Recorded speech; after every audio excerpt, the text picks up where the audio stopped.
ഓം ശാന്തി. ഇന്ന് ഒരുപാട് വീടുകളിലെ പ്രശ്നം എന്താ അറിയോ?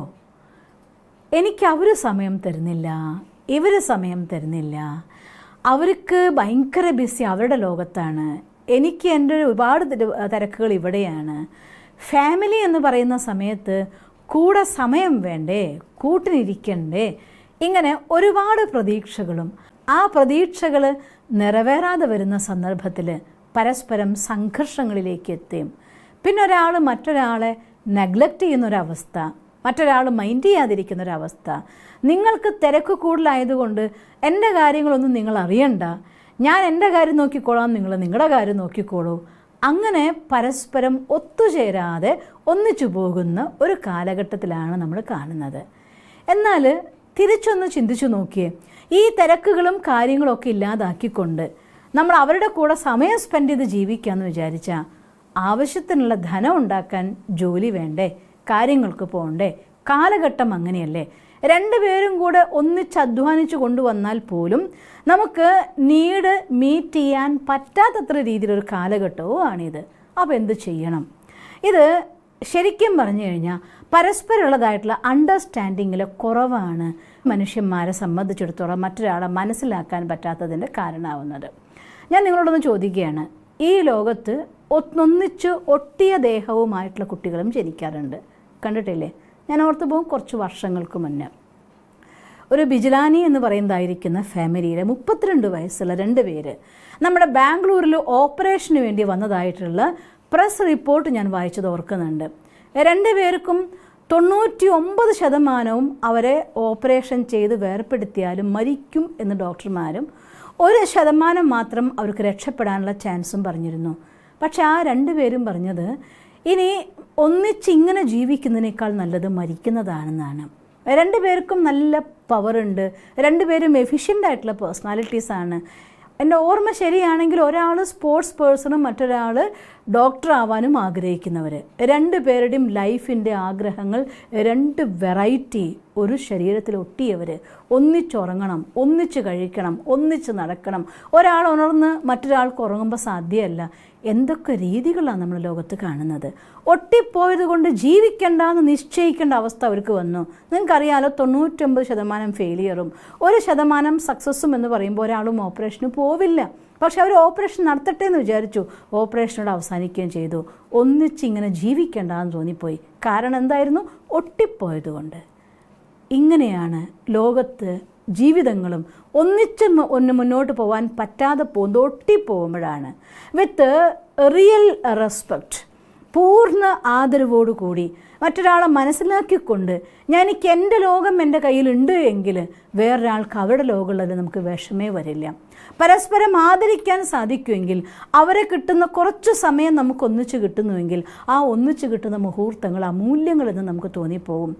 പകരം എൻ്റെ ഇഷ്ടം ഇതാണ്, അവരുടെ ഇഷ്ടം ഇതാണ്, അവരങ്ങനെ പറ്റൂ, ഇവരിങ്ങനെ പറ്റൂ എന്ന് നിങ്ങളുടെ മനസ്സിൽ ചിന്ത വരുന്നുണ്ടെങ്കിൽ നിങ്ങൾ നിങ്ങളെ ആദരിക്കാത്തത് കൊണ്ടാണ്, നമ്മുടെ ഒരു ലോകം ക്രിയേറ്റ് ചെയ്യാത്തത് കൊണ്ടാണ്.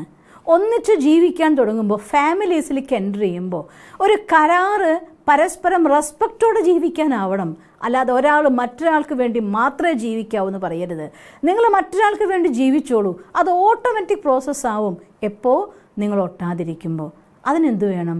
2 വ്യക്തിത്വങ്ങളെയും പരസ്പരം മനസ്സിലാക്കിക്കൊണ്ട് എന്നെ ഞാൻ അറിഞ്ഞുകൊണ്ട് എന്നെ ആദരിക്കാൻ പറ്റണം. എൻ്റെ ഗുണങ്ങളെയും എൻ്റെ ശക്തികളെയും എൻ്റെ കഴിവുകളെയും എൻ്റെ സമയത്തിനും എനിക്കിഷ്ടമുള്ള കാര്യങ്ങൾ പലപ്പോഴും ആൺകുട്ടികളും പെൺകുട്ടികളും ഒക്കെ പറയുന്നത് കേൾക്കാം. കല്യാണത്തിന് മുന്നേ ഞാനിങ്ങനെ പാടുമായിരുന്നു, കല്യാണത്തിന് മുന്നേ ഞാൻ എഴുതുമായിരുന്നു, ഞാൻ ജീവിക്കാൻ തുടങ്ങും മുന്നേ ഇതൊക്കെ എനിക്ക് ഉണ്ടായിരുന്നു, ഇപ്പം എനിക്കൊന്നുമില്ല, സമയമേ കിട്ടുന്നില്ല. സമയം കിട്ടാഞ്ഞിട്ടല്ല, സമയം എവിടെയാണ് പോകുന്നത് നിശ്ചയിച്ചാൽ ചിന്തകളിൽ, കർമ്മം മറ്റൊരാൾക്ക് വേണ്ടി ചെയ്തു കൊടുക്കേണ്ടതല്ല, ചിന്തകളിൽ മറ്റൊരാൾ കയറി കൂടിയിട്ടാണ് പ്രശ്നം ഉണ്ടാക്കുന്നത്. അതുകൊണ്ട് എല്ലാ കാര്യങ്ങളും ചെയ്തോളൂ, സ്നേഹത്തിൻ്റെ പോസിറ്റീവായിട്ടുള്ള കാര്യങ്ങൾ നിങ്ങൾ ഷെയർ ചെയ്തോളൂ. പക്ഷേ നിങ്ങൾ നിങ്ങൾക്ക് വേണ്ടി കുറച്ച് സമയം കണ്ടെത്തൂ. പാടാൻ ഇഷ്ടമെങ്കിൽ കുറച്ച് നേരം ഒരു അരമണിക്കൂർ പാട്ട് പാടാൻ, അഥവാ ഇപ്പോഴാണെങ്കിൽ സംഗീതം പഠിക്കാൻ പോയിക്കോളും നിർബന്ധമൊന്നുമില്ലല്ലോ, സാധ്യതയുണ്ട് എങ്കിൽ ഏതെങ്കിലും 50 വയസ്സോ 60 വയസ്സോ ആയിക്കോട്ടെ, ഒരു മ്യൂസിക് സ്കൂളിൽ പോയിട്ട് നിങ്ങൾ ജോയിൻ ചെയ്ത് പഠിക്കുക, ഒരു ഡാൻസ് സ്കൂളിൽ പോയിട്ട് ജോയിൻ ചെയ്ത് പഠിച്ചോ. ആരോഗ്യത്തിന് നല്ലതേ സംഭവിക്കുള്ളൂ, ശരീരത്തിനും മനസ്സിനും ആനന്ദേ കിട്ടുള്ളൂ. ഡ്രോയിങ് ആണോ നിങ്ങളുടെ ഇൻട്രസ്റ്റ്, ദിവസത്തിൽ 1 മണിക്കൂർ സമയം 1/2 മണിക്കൂർ സമയം ഡ്രോയിങ്ങിന് വേണ്ടി സ്പെൻഡ് ചെയ്യുക. നമ്മൾ പരിപോഷിപ്പിക്കുമെങ്കിൽ എൻ്റെ ഉള്ളിൽ എനിക്ക് ഏറ്റവും ഇഷ്ടപ്പെട്ട കാര്യം ചെയ്യുമ്പോൾ എൻ്റെ ഉള്ളിൽ ഞാൻ അനുഭവിക്കുന്ന ഒരു സംതൃപ്തിയുണ്ട്. ആ സംതൃപ്തി ഓട്ടോമാറ്റിക്കലി എൻ്റെ ഉള്ളിൽ നിന്ന് ആ പോസിറ്റീവ് വൈബ് ക്രിയേറ്റ് ചെയ്യാനും എൻ്റെ കൂടെ വരുന്ന മറ്റാളുടെ മനസ്സിൻ്റെ ഉള്ളിൽ, എൻ്റെ പതിയുടെയോ പത്നിയുടെയോ ഹസ്ബൻഡിൻ്റെയോ വൈഫിൻ്റെയോ മനസ്സിലുണ്ടാകുന്ന ആ ഒരു ലാക്കിംഗ് ഫില്ല് ചെയ്യാൻ നമുക്ക് ഈസി ആയിട്ട് പറ്റും. ശുദ്ധമായ ദൃഷ്ടിയോട് കൂടിക്കൊണ്ട്, സ്നേഹം നിറഞ്ഞ വൈബ്രേഷനോട് കൂടിക്കൊണ്ട് ഒന്നിച്ച് ജീവിക്കുമ്പോൾ, ഒരാൾക്ക് സുഖമില്ലാന്ന് കാണുമ്പോൾ അവർക്ക് കൊടുക്കുന്നൊരു കെയറിങ്, അവർക്ക് കൊടുക്കുന്നതായിരിക്കുന്ന ഒരു ഫുഡിൻ്റെ ആവട്ടെ, അല്ലെങ്കിൽ അവർക്ക് എടുക്കുമ്പോൾ മരുന്ന് കൊടുക്കാനാവട്ടെ, ഒരു മരുന്ന് പരട്ടി കൊടുക്കാനാവട്ടെ, നിങ്ങൾ കാണിക്കുന്നതായിട്ടുള്ളൊരു സ്നേഹം ഉണ്ടല്ലോ, ആ ഒരു കെയറിങ് അവരുടെ ഹൃദയത്തിന് എന്ത് സുഖം കൊടുക്കുന്നറിയോ. റിലേഷൻസ് ഒന്നിച്ചു വെക്കാൻ വേണ്ടിക്കൊണ്ട് പരസ്പരം ലവ് ആൻഡ് കെയർ ആണ് ആവശ്യം. സ്നേഹം എന്നൊരു സാധനം ഉള്ളിൽ നിന്ന് ജനിക്കണമെങ്കിൽ ആദരവുണ്ടാവണം, നിർബന്ധമാണ്. ഒന്നിച്ച് ജീവിക്കാൻ തുടങ്ങും വരെ മറ്റുള്ളവരുടെ ഗുണങ്ങളെ കാണുന്നവരെ പലരും ഒന്നിച്ച് ജീവിക്കാൻ തുടങ്ങുമ്പോൾ അവരുടെ അവഗുണങ്ങളെ കാണാൻ തുടങ്ങും. അതുകൊണ്ടാണ് ഒരുപാട് ലവ് മാരേജസ് അവസാനം ഡൈവോഴ്സിൽ ചെന്നെത്തുന്നുവെങ്കിൽ അതിൻ്റെ കാരണം അതാണ്. ഒന്നിക്കും വരെ ഗുണം കാണും, ഒന്നിച്ചു കഴിഞ്ഞാൽ നമ്മൾ പിന്നെ കുറ്റേ കാണും. അത് കാണാതെ എന്തുകൊണ്ടാണ് കാരണം എന്ന് വെച്ചാൽ, ഞാൻ നിനക്ക് വേണ്ടിയാണ് ജീവിക്കുന്നത് എന്നൊരു വിചാരം വരികയാണ്. ഞാൻ എനിക്ക് വേണ്ടിയാണ് ജീവിക്കുന്നത്, ഞാൻ എന്നെ സാറ്റിസ്ഫൈ ചെയ്യാൻ കുറച്ച് സമയം കണ്ടെത്തുന്നുവെങ്കിൽ എനിക്ക് നിങ്ങൾക്ക് ആദരവ് തരാനും സാധിക്കും, നിങ്ങളുടെ നന്മ കാണാൻ സാധിക്കും. അങ്ങനെ പരസ്പരം ഒട്ടാതെ എല്ലാവർക്കും അവനവൻ്റെ ലോകം വേണം. ഒരു കുഞ്ഞിനാണെങ്കിലും അവൻ്റെ ഉള്ളിലെ കഴിവുകളെ കണ്ടെത്തിക്കൊണ്ട്, അല്ലെങ്കിൽ അവളുടെ ഉള്ളിലെ കഴിവുകളെ കണ്ടെത്തിക്കൊണ്ട് അവർക്ക് അവരുടെ ലോകം ക്രിയേറ്റ് ചെയ്യാൻ പറ്റണം. ഭർത്താവിന് അവരുടേതായിട്ടുള്ള ലോകം വേണം.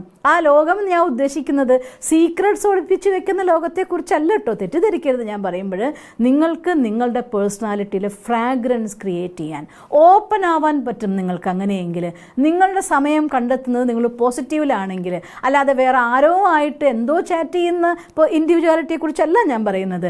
നിങ്ങളുടെ സമയം പോസിറ്റീവ്ലി യൂസ് ചെയ്യുന്നെങ്കിൽ, നന്നായിട്ട് വായിക്കാൻ, നന്നായിട്ട് പഠിക്കാൻ, നിങ്ങളുടെ പേഴ്സണാലിറ്റി ഡെവലപ്പ് ചെയ്യാൻ മരണം വരെയും അത് ആവശ്യമാണ്.